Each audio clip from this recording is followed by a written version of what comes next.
Quando Cristóvão Colombo navegou até a América em 1492, pensou que tivesse chegado às Índias, batizando de índios os nativos que encontrou. Porém, apesar de terem sido generalizados nessa classificação, os índios não se viam como um povo unificado, pois eram divididos em uma variedade de etnias sem qualquer identificação entre si. Acredita-se que os primeiros habitantes das Américas chegaram há mais de 20 mil anos, atravessando uma passagem congelada entre a Ásia e a América do Norte e então espalhando-se por todo o continente. Em algumas regiões, formavam civilizações avançadas. Já no Brasil, fragmentaram-se por todo o território, formando grupos de diferentes tamanhos. Eram sociedades comunais, descentralizadas e igualitárias, vivendo da caça, pesca e agricultura de subsistência, e em sua maioria seminômades, mudando suas aldeias de local conforme os recursos naturais fossem se esgotando, permitindo, mesmo que involuntariamente, a recuperação natural do solo abandonado.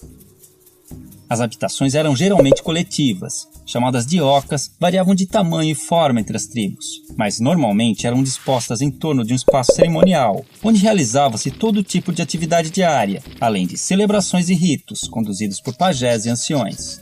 As tribos eram formadas por laços de parentesco e afinidades, e mantinham contatos com outras comunidades através de relações de comércio, cooperação, casamentos, alianças e também de guerras, que eram comuns entre as sociedades indígenas, apesar de sua natureza pacífica.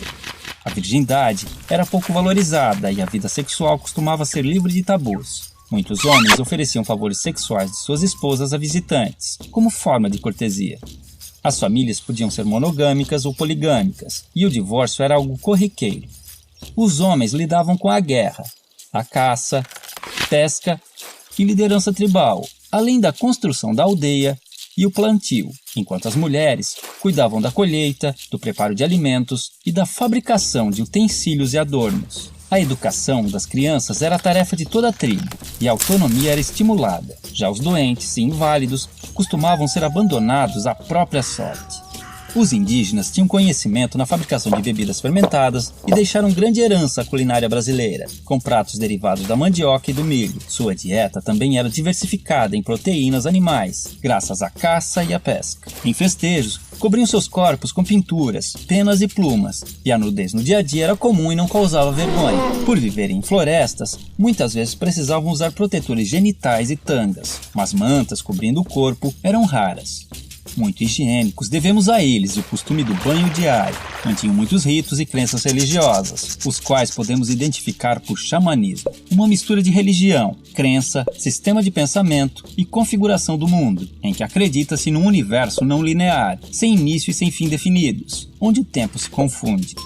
Não possuíam uma doutrina, assim como não acreditavam em um Deus único e supremo, tendo a figura do xamã, o pajé, como seu elo com o mundo divino. Em sociedades sem esses representantes, acreditava-se que os espíritos e antepassados se comunicavam com os humanos através de animais, sonhos e visões. Muitas de suas lendas tornaram-se populares entre os não-índios, enriquecendo o folclore nacional.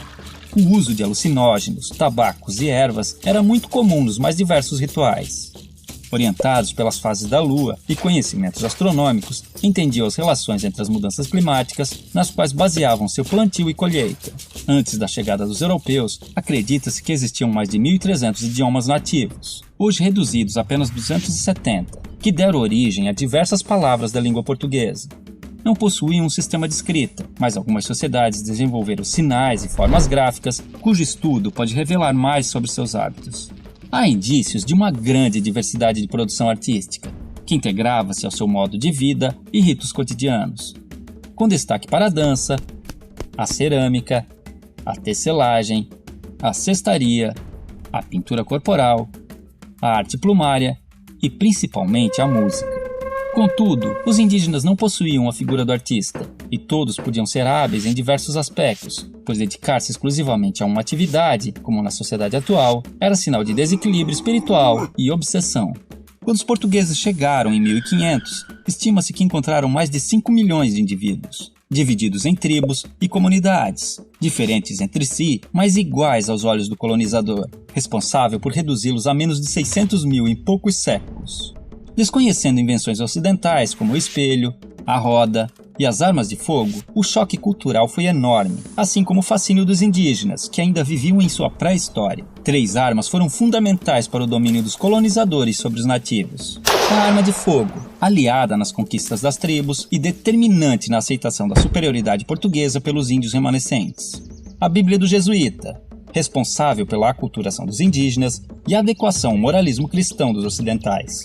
E uma invisível e poderosa arma biológica, inicialmente de forma involuntária, mas por vezes criminosa, o contato com os estrangeiros espalhou doenças e epidemias, às quais os nativos não possuíam imunidade, dizimando-os aos milhares e facilitando a ocupação de suas terras, como aconteceu no sul do Maranhão, onde fazendeiros deram roupas infectadas com varíola para as tribos locais.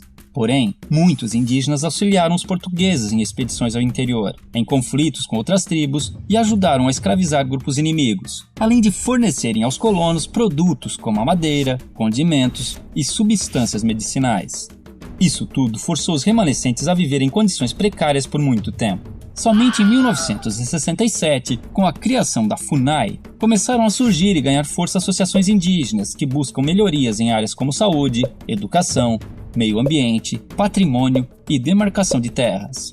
Em 1961, foi criada a primeira reserva indígena brasileira, o Parque do Xingu, representando um grande avanço nas conquistas desse povo. Há hoje no Brasil comunidades indígenas em todos os estados, e muitas lutam pela sobrevivência e manutenção de seus costumes e tradições, sendo constantemente ameaçadas pelo agronegócio, que busca expandir seu território, mesmo através de métodos irregulares. Muitos índios são mortos em conflitos ou expulsos de suas terras, acabando em situação de pobreza nas grandes cidades, vítimas de preconceito e violações de direitos humanos. Como se não bastasse, alguns povos começaram a sofrer novas influências de grupos religiosos neopentecostais, que, impondo conceitos como o pecado e a culpa, geraram conflitos internos, fazendo os índios verem no suicídio uma saída para seus problemas. Contudo, ainda existem tribos isoladas no mundo moderno, vivendo como seus ancestrais, principalmente na região amazônica. Outro caso interessante são grupos que vivem em cidades e reivindicam a condição de povo indígena, num processo conhecido como etnogênese, pois, de acordo com a antropologia, a etnia vai além dos traços físicos, sendo também um grupo social, e enquanto mantiverem seus sentidos e valores, se identificando como tais, esses indivíduos não deixarão de ser índios. Assim, podemos vê-los integrados aos hábitos modernos, e vivendo nas cidades,